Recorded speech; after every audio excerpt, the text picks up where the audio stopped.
आज मैं आपको लेकर आ चुका हूँ सूरत के वराछा एरिया में, जहाँ मिलती है पंचवटी भेल एंड लाइव घूघरा। ये सर का दावा है कि सूरत में पंचवटी भेल इनके अलावा आपको कहीं नहीं मिलेगी एंड इनके जैसे लाइव घूघरा का टेस्ट भी आपको कहीं नहीं मिलेगा, क्योंकि इनकी स्पेशल चटनी आपको यहाँ पर ही मिलेगी। तो चलिए आपको दिखाते हैं ये भेल एंड पंचवटी घूघरा का मेकिंग। लेकिन उससे पहले अगर आप हमारे चैनल पर नए हो तो चैनल को फॉलो एंड सब्सक्राइब करना ना भूलेगा, ताकि ऐसे ही अमेजिंग से स्ट्रीट फूड को वीडियो आपको मिलते रहे। और यहाँ का एड्रेस आपको वीडियो के एंड में मिल जाएगा। तो चलिए वीडियो शुरू करते हैं। સરસ આપણે અહીંયા પંચવટી ભેલ છે। સુરતમાં કોઈ જગ્યા પર આ વસ્તુ નહીં મળે તમને। ભેલ એક નંબર ખાઓ એટલે તમને લાગે અલગ પ્રકાર જ છે ભેલમાં। અને ગરમા ગરમ લાઈવ ઘૂઘરા છે આપણે પાસે।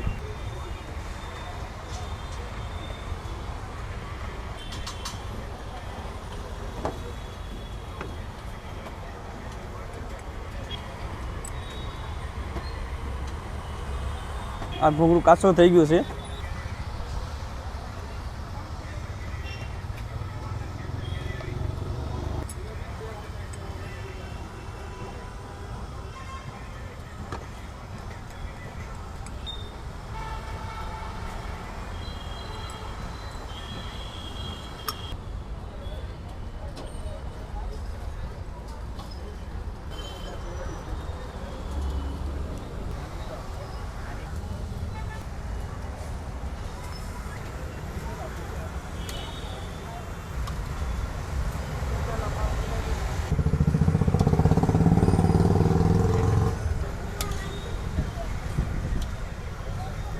હું આ બધા નથી કરું, સમજાઈ ગયું?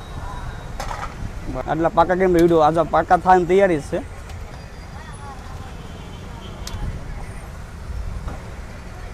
એકદમ લાલ ઘૂઘરો થાય આપણો। આપણે આ તૈયાર થઈ ગયા છે।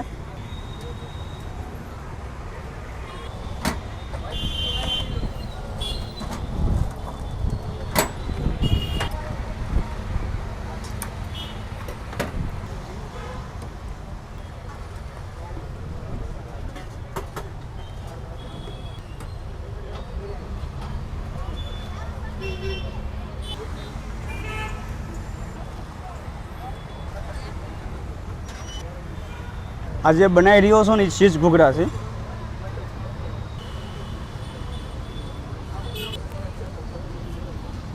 અમૂલનું ચીઝ જ વાપરું છું। અહીંયા સારે ત્રણ એના ખાડા પાડી દેવાના છે। ત્રણે ત્રણ ચટણી, જેવું કોઈ જે તીખું ખાવું હોય મીડિયમ જેવું, બરોબર।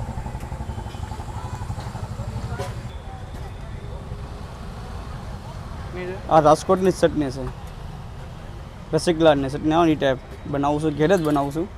એનો છે અલમલ ત્રણ ચટણી ભેગી થાય એટલે અલગ લાગે ગામ કરતાં। એની માથે કાંદા આવે અને એની માથે ઉપર મસાલો। ખાવા માટે તૈયાર થઈ ગઈ છે એક નંબર ડીશ। ટેસ્ટ કરી દો।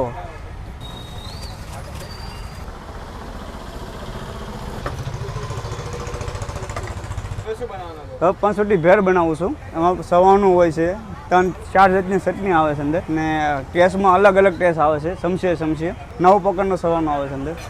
આપણું આ સવાનું છે, બધું મિક્સ કરેલું ઘેરેથી। હવે થોડા કાંદા નાખવાના, કાંદા નાખ્યા છે અંદર। લાલ ચટણી નાખું છું, રાજકોટની ચટણી નાખું છું, ગ્રીન ચટણી નાખું છું। એમાં મસાલો નાખી દેવાનો છે અને હલાવી નાખવાનું છે આમથી।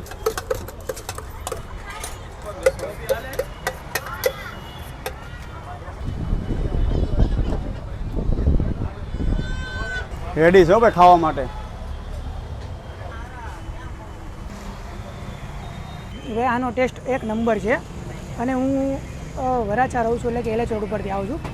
મારા ઘરથી આ અંતર વચ્ચે ઘણા બધા ઘૂઘરાવાળા આવે છે, પણ હું સ્પેશિયલી અહીંયા જ ખાવા માટે આવું છું। પંચવટી આની ભેળ છે એમાં બી મજા આવે છે, એ બી મેં ટ્રાય કરેલી છે।